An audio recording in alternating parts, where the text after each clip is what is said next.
प्यारे बच्चों, रंशु क्लासेज में आपका स्वागत है। बच्चों, आज की इस वीडियो के माध्यम से हम कक्षा 10 सामाजिक विज्ञान अध्याय पहला यूरोप में राष्ट्रवाद के उदय के बारे में अध्ययन करने वाले हैं। तो बच्चों, इसमें हम सबसे जो पहला नंबर प्रश्न है दिया गया, निम्नलिखित पर टिप्पणी लिखिए। देखिए, यहाँ पे दिया गया है कि ज्यूसेppe मोत्तीसिनी, काउंट कैमिलो दे कावूर, यूनानी स्वतंत्र युद्ध, फ्रैंकफर्ट सांसद, राष्ट्रवादी संघर्षों में महिलाओं की भूमिका। देखिए, इन सभी चीज़ों पे हम आज टिप्पणी लिखने वाले हैं। इस पर चर्चा करने वाले कि टिप्पणी कैसे लिखा जाता है। ठीक है, सिर्फ आपको दे दिया गया है कि टिप्पणी लिखो और इसको हम कैसे लिखेंगे। चलिए आगे बढ़ते हैं इस वीडियो में। तो देखिए, प्रश्न संख्या पहला है, निम्नलिखित पर टिप्पणी लिखिए।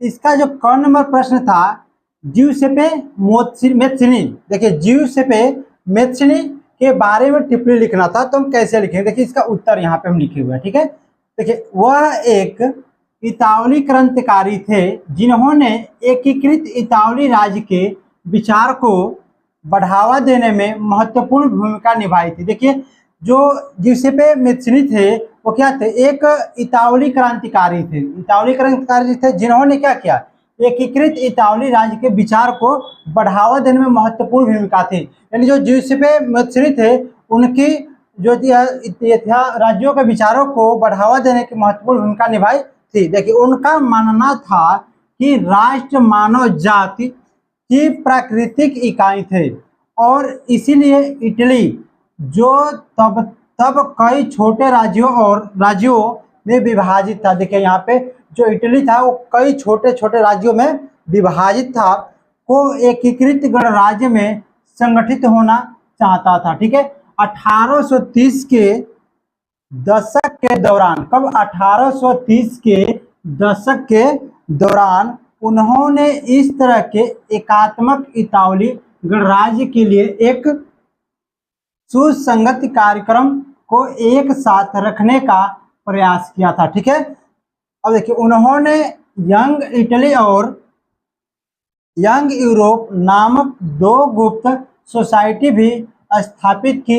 इन समाजों ने उनके विचारों के प्रसार में मदद की। देखिए, जो ज्यूसेppe मोत्तीसिनी थे, उनकी यदि टिप्पणी लिखने को आता है तो हम कैसे, पूरा ये टिप्पणी हमने दिखा दिया कि कैसे लिखेंगे। यदि आप इतना पेपर में लिख देते हैं तो आपको 100% मार्क मिल जाने हैं वाले। ठीक है, जितने नंबर का आएगा पूरा में पूरा आपका नंबर मिल जाएगा। ठीक है, तो देखिए, ख नंबर जो था, काउंट कैमिलो दे कावूर, इनके बारे में टिप्पणी लिखना है तो कैसे लिखेंगे।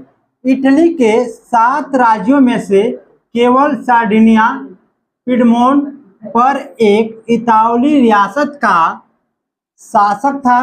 जब 1831 और 1848 के क्रांतिकारी विद्रोह इटली को एकजुट करने में विफल रहे, तो एक एकीकृत इटली की स्थापना की जिम्मेदारी इस इतालवी राज्य पर आ गई। ठीक है, राजा विक्टर इमानुएल, राजा ये कौन थे, ये विक्टर कौन थे, एक राजा थे। ठीक है, द्वितीय इसके शासक थे और बैकेर मुख्यमंत्री।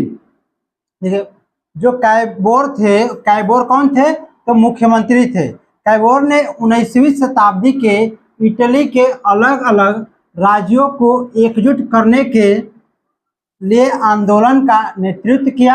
उन्होंने फ्रांस के साथ एक सावधानीपूर्वक कूटनीतिक गठबंधन किया, जिसने 1859 में सार्डिनिया, पिडमॉन्ट को ऑस्ट्रियाई सेना को हराने में मदद की और इस तरह से ऑस्ट्रियाई हैब्सबर्ग से इटली के उत्तरी भाग को मुक्त करा दिया। ठीक है, तो देखिए, काउंट कैमिलो दे कावूर के बारे में हमने टिप्पणी लिखा।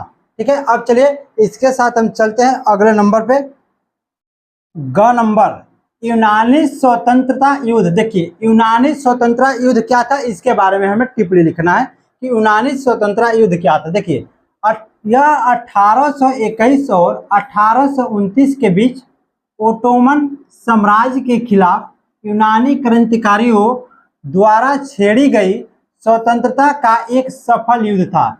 देखिए बच्चों, यहाँ पे जो यूनानी स्वतंत्र युद्ध था जो 1821 और 1829 के बीच ओटोमन साम्राज्य के खिलाफ, किसके खिलाफ? तो ओटोमन साम्राज्य के खिलाफ यूनानी क्रांतिकारियों, किसके द्वारा? तो यूनानी क्रांतिकारियों के द्वारा छेड़ी गई एक स्वतंत्रता का एक सफल युद्ध था। जो युद्ध था एक सफल युद्ध था, ठीक ना।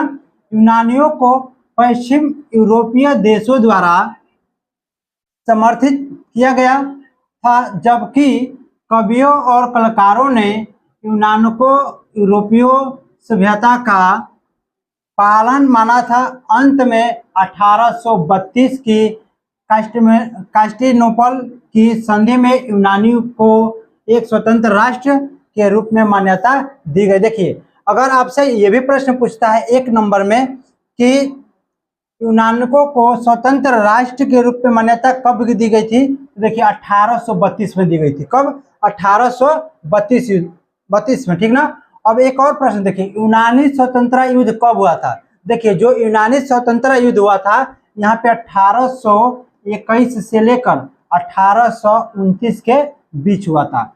अब ध्यान दीजिएगा कि एक और प्रश्न यहाँ से बन सकता है कि यूनानी स्वतंत्रता युद्ध में जो हुआ था किसकी सफलता मिली थी? तो यूनानी क्रांतिकारियों को सफलता मिली थी, ठीक ना।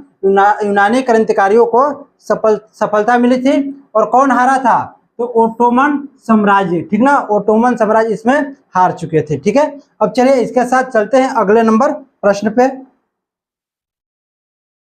घ नंबर, फ्रैंकफर्ट संसद। देखिए, फ्रैंकफर्ट संसद क्या है, ठीक ना।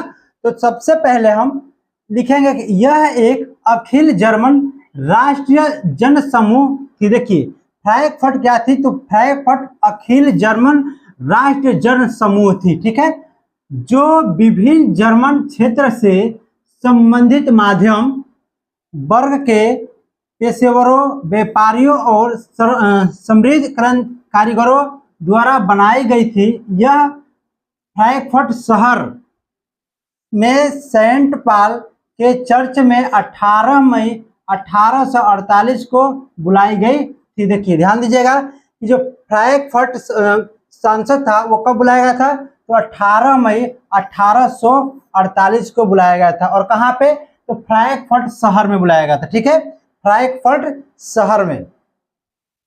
इस सभा ने जर्मन राष्ट्र के लिए एक संविधान का गठन किया, जिसका नेतृत्व संसद के अधीन राजतंत्र के अधीन किया जाता था। हालांकि इसे अभिजात वर्ग और सेना के विरोध का सामना करना पड़ा। इसके अलावा चूंकि यह माध्यम वर्गों के प्रभुत्व में था, इसलिए इसने अपने जनधार को खो दिया, ठीक है। अंत में 31 मई 1849 को इसे भंग करने के लिए मजबूर किया गया, ठीक है। देखिए, जो फ्रैंकफर्ट संसद था वो 31 मई 1849 को क्या कर दिया गया था? भंग करने के लिए उसको मजबूर कर दिया गया था, ठीक ना। तो इस प्रकार से हमने फ्रैंकफर्ट संसद के बारे में टिप्पणी लिखा। अब चलते हैं अगले नंबर प्रश्न पे। संख्या अंग है प्रश्न संख्या पहला का, ये अंतिम प्रश्न है। और ये क्या है? राष्ट्रवादी संघर्षों में महिलाओं की भूमिका। देखिए, जो राष्ट्रवादी संघर्ष थे उसमें महिलाओं की भूमिका क्या थी? तो फ्रांसीसी क्रांति के तर्क संगत प्रतिनिधित्व पुरुषों और महिलाओं को समान रूप से आंदोलन में भाग लेते हैं। स्वतंत्रता एक महिला के रूप में व्यक्त की जाती है। इसके अलावा उदार राष्ट्रवाद ने सार्वभौमिक मताधिकार के विचार को प्रतिपादित किया, जिससे यूरोप में राष्ट्रवादी आंदोलनों में सक्रिय भागीदारी हुई। हालांकि महिलाओं ने राष्ट्रवादी संघर्षों में सक्रिय रूप से भाग लिया था। उन्हें बहुत कम या कोई राजनीतिक अधिकार नहीं था दिया गया था।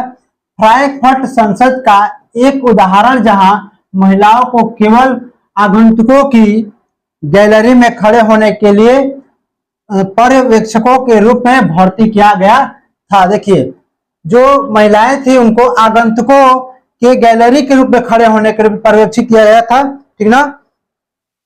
तो बच्चों इस प्रकार से हमने प्रश्न संख्या पहला जो था उसके सभी खंड यानी कि 5 खंड थे, पांचों खंडों के बारे में टिप्पणी लिख लिया है। तो बच्चों हमारी वीडियो आपको कैसी लगी? यदि हमारी वीडियो आपको अच्छी लगी हो तो हमारे चैनल को सब्सक्राइब करें, लाइक करें और दोस्तों में शेयर जरूर करें। मिलेंगे अगली वीडियो के साथ, तब तक के लिए जय हिंद, जय भारत।